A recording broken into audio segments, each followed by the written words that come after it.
Welcome student, this is our third lecture for class +1 unit number 3 चली हुई है हमारी। हमने फोर्स पढ़ लिया, Newton first law, second law, third law तीनों कंप्लीट कर चुके हैं। इम्पल्स, मोमेंटम, ये सारे टॉपिक पहले 2 वीडियो में हम कंप्लीट कर चुके हैं। आज का जो हमारा लेक्चर है वो उन दोनों का मिक्सर। अब कहोगे सर ये कैसे? लेक्चर नंबर 3 जो हमारा क्लास 11th फिजिक्स यूनिट 3, इसमें हम पहले तो ये बात प्रूव करने वाले हैं कि जो न्यूटन सेकंड लॉ होती है वो रियल लॉ मतलब बाकी नकली, ऐसा कुछ भी नहीं। उसका मतलब ये हुआ कि न्यूटन सेकंड लॉ का यूज करके हम पहले और जो थर्ड लॉ हमने पढ़ी है दोनों को ड्राइव कर सकते। ये है इसका कहने का मतलब। वो कैसे होगा देखो। अभी टॉपिक हमारा पहला आज का, Newton second law is the real law. Newton second law को हम रियल लॉ बोलते हैं। ऐसा क्यों बोलते हैं भाई? We can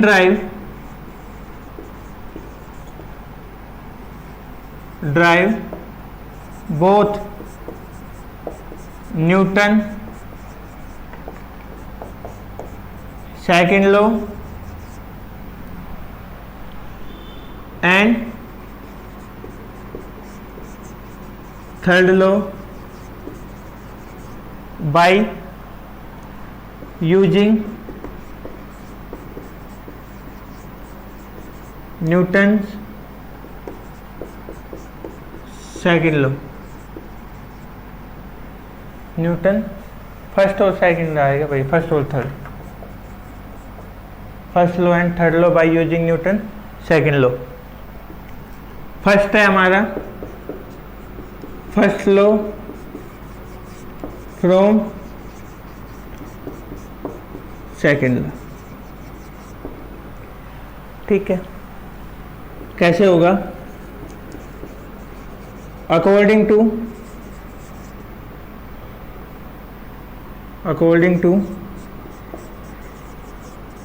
Newton second law, F is equal to m में A is equal to F/m लिख सकते हैं हम। F is equal to m में यही बताया था ना, और A इज इक्वल टू क्या हो गया? F/m के। ठीक है, if F is equal to 0 then A also 0, that is when force is 0, acceleration is 0,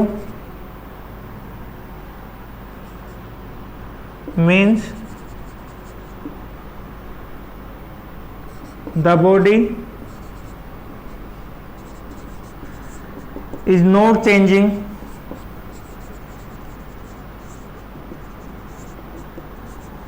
its position or state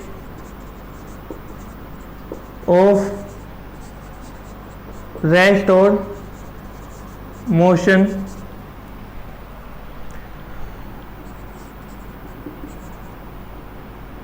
which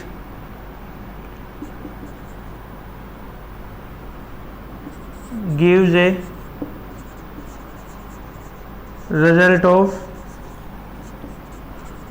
Newton first law. मतलब कि यदि हमारे पास कोई ऑब्जेक्ट है भाई, ये फॉर्मूला है, यहां से यदि फोर्स की वैल्यू 0 हो जाए तो हम क्या कहेंगे कि एक्सेलरेशन की वैल्यू भी क्या हो गया हमारे पास? 0। ए की वैल्यू 0 होने का मतलब क्या है? वो वेलोसिटी चेंज नहीं हो रही, वेलोसिटी कांस्टेंट है। यदि वो 0 है तो वो 0 ही चल रही है, और कुछ ज्यादा नॉन 0 है तो वो नॉन 0 ही चल रही है। टाइम के साथ वेलोसिटी चेंज नहीं हो रही, मतलब स्टेट चेंज नहीं हो रही उसकी। यही तो न्यूटन फर्स्ट लॉ ने हमें बताया था और ये हमने सेकंड लॉ से प्रूव कर दिया। ठीक है, so when external force is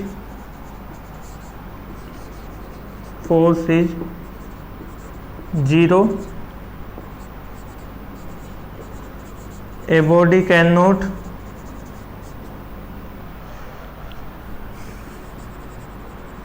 change its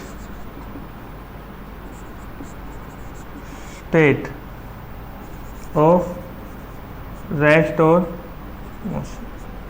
ठीक है, ये तो हमने प्रूव कर दिया किसका भाई, कि जब हमारे पास एक्सेलरेशन की वैल्यू क्या होगी जीरो, उस सिचुएशन में हमारे पास फोर्स की वैल्यू भी क्या हो जाएगी, सॉरी फोर्स की वैल्यू जीरो होगी। तो उस केस में हम क्या देखते हैं कि जो एक्सेलरेशन है वो भी जीरो होगा। एक्सेलरेशन मतलब वेलोसिटी है वो टाइम के साथ चेंज नहीं हो रही। वेलोसिटी कब चेंज नहीं होती है,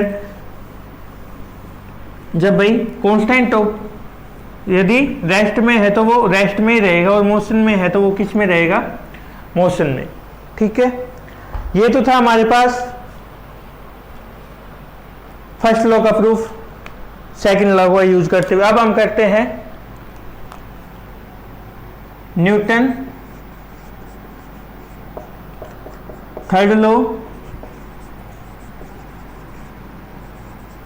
using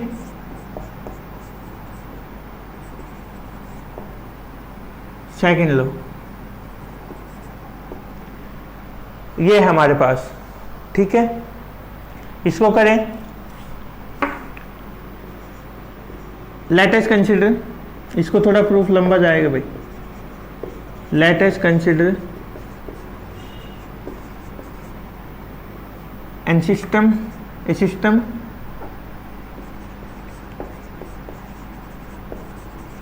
having two object A and B of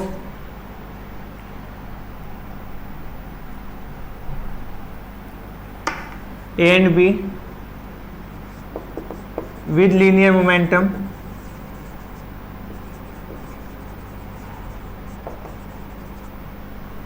P1 and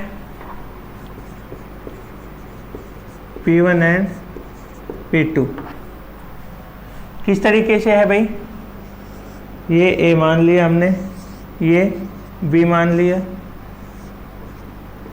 FAB इधर फोर्स अप्लाई हो रहा है, FBA इधर फोर्स अप्लाई, P2 इसका लीनियर मोमेंटम, P1 इसका। ठीक है, FAB is equal to force applied on B due to A। FBA is equal to force applied on A due to B। ठीक है, according to Newton second law, भाई ये force apply कर रहा है इसके ऊपर, तो लीनियर मोमेंटम तो इसी का चेंज होगा। मतलब FAB is equal to dP2 by dt first मान लिया, और FBA किसके इक्वल होगा, dP1 अपॉन dt, ये सेकंड मान लिया। ठीक है, ऐड कर दो दोनों को। Adding equation first and second, FAB plus FBA is equal to dP1 plus upon dt। ठीक है, FAB plus FBA is equal to d by dt हमने कॉमन ले लिया इसमें से, P1 प्लस P2। ठीक है, अब यदि हमारे पास हम ये मान लें कि when no external force is applied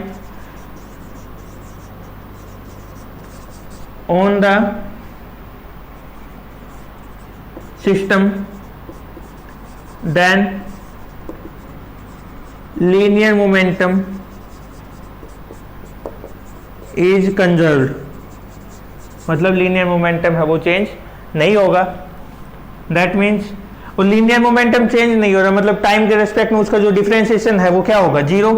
that is, इसको हमने इक्वेशन थर्ड मान लिया भाई, d by d t p one plus p two is equal to zero.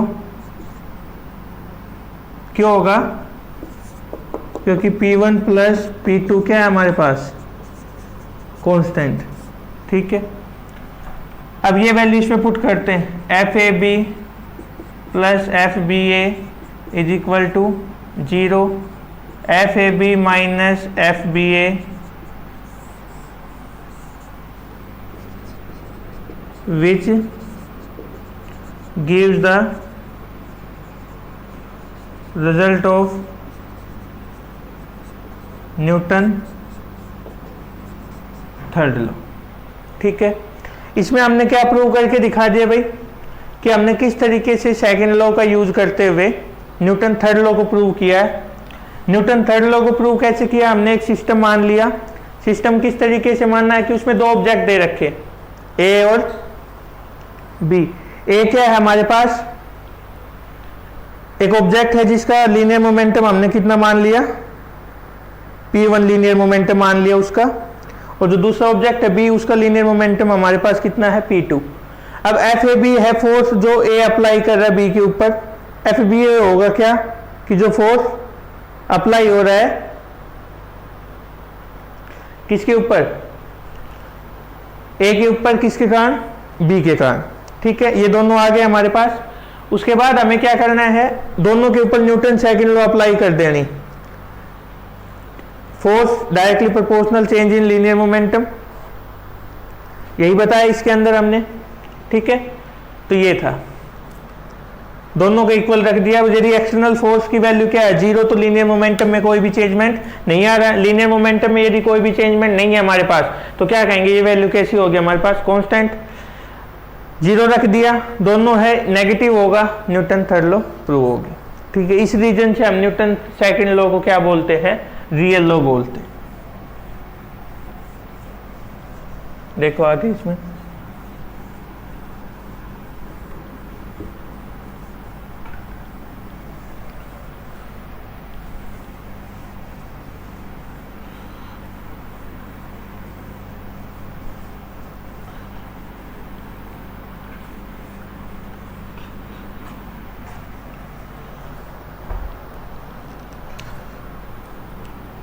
अगला टॉपिक है भाई हमारे पास इसमें conservation law of linear momentum.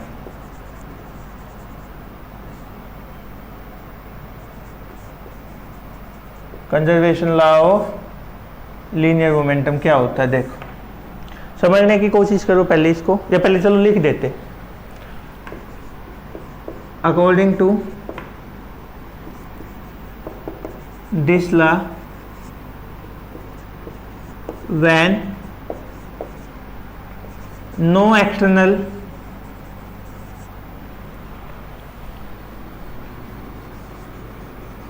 force is applied on a body, then linear momentum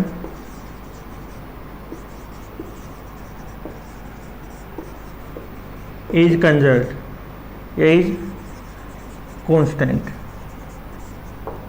या दूसरी डेफिनेशन हम क्या पढ़ सकते हैं भाई इसकी, total linear momentum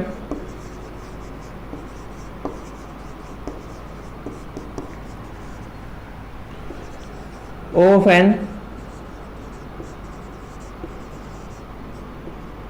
isolated system is conserved। मतलब दोनों का सेम ही है। पहले क्या बताया हमने, अब ये कई सोचते होंगे सर ये ऐसा कैसे हो गया, ऐसा इस तरीके से हो गया भाई, हमें न्यूटन सेकंड लॉ से पढ़ा था F is equal to dp/dt पढ़ रखा हमने। यदि फोर्स की वैल्यू 0 हो जाए, dp/dt की वैल्यू क्या हो जाए हमारे पास 0, इसका मतलब क्या हुआ कि ये चीज टाइम के साथ 0, टाइम के साथ चेंज नहीं हो रही, और यदि किसी चीज का डिफरेंशिएशन 0 मतलब वो टाइम के साथ चेंज नहीं हो रही, तो वो चीज हमारे पास कैसी होती है, कांस्टेंट। कैसी होती है वो, कांस्टेंट। इस तरीके से हम इसको बता सकते हैं, एक्सप्लेन कर सकते हैं भाई यदि f की वैल्यू 0 है तो वहां पे लीनियर मोमेंटम में भी कोई भी चेंजमेंट नहीं आएगा, जो हमारा वो एज इट इज चलने वाला है। ठीक है, चलो इसका प्रूफ कर लेते हैं एक बार दूसरे तरीके से। जो पीछे वाला टॉपिक था ना, कुछ उससे मिलता जुलता है। इसका प्रूफ कैसे है वो आप खुद समझ जाओगे जब करोगे इसको।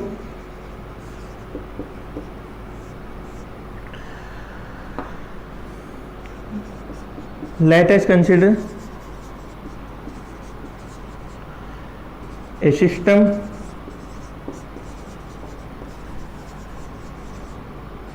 having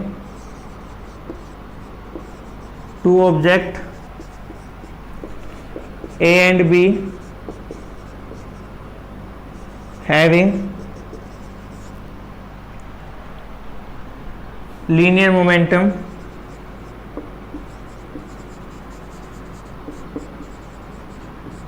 P1 and P2। ठीक है, वही सेम डायग्राम आएगा भाई, एक फोर्स से दूसरा, ये ऑब्जेक्ट B मान लिया हमने, ये A, P1 इसका लीनियर मोमेंटम, P2 इसका FAB, ये फोर्स आ गया FBA हमारे पास दूसरा आ गया। ठीक है, FAB क्या है हमारे पास, force on B due to A। FBA क्या है हमारे पास भाई, force on A due to B। आगे next, according to Newton second law, FAB किसके इक्वल होगा भाई हमारा, dp/dt फर्स्ट इक्वेशन। FBA किसके इक्वल होगा हमारा, dp1/dt सेकंड हो गया। ठीक है, adding equation first and second, FAB is equal to एक minute, plus FBA is equal to P1 plus dp2/dt लिख सकते हैं इस तरीके से। अब according to Newton third law, FAB is equal to minus FBA, ये इक्वेशन आ गया हमारे पास थर्ड। FAB की वैल्यू पुट करवाओ भाई इसमें, या माइनस FBA की वैल्यू पुट करवाओ, दोनों में से एक वैल्यू हमें इसके अंदर पुट करनी।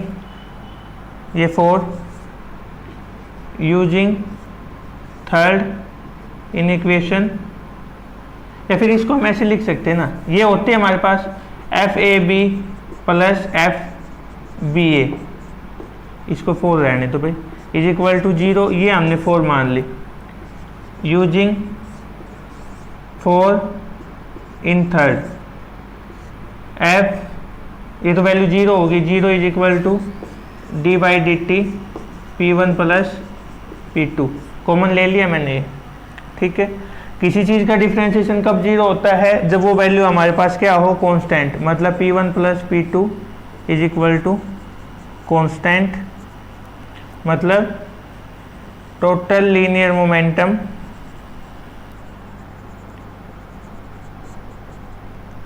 Is conserved.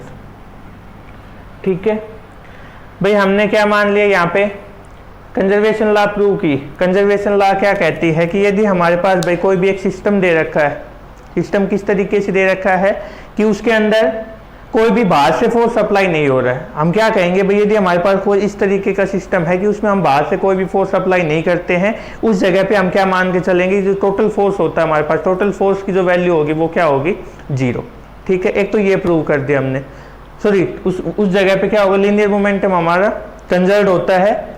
या फिर हम ये कहें आइसोलेटेड सिस्टम का भी वही मतलब होता है कि बाहर से कोई भी इंटरफेयर नहीं हो रहा, बाहर से इंटरफेयर नहीं हो रहा, उसका मतलब क्या हुआ कि एक्सटर्नल फोर्स की वैल्यू क्या हमारे पास 0।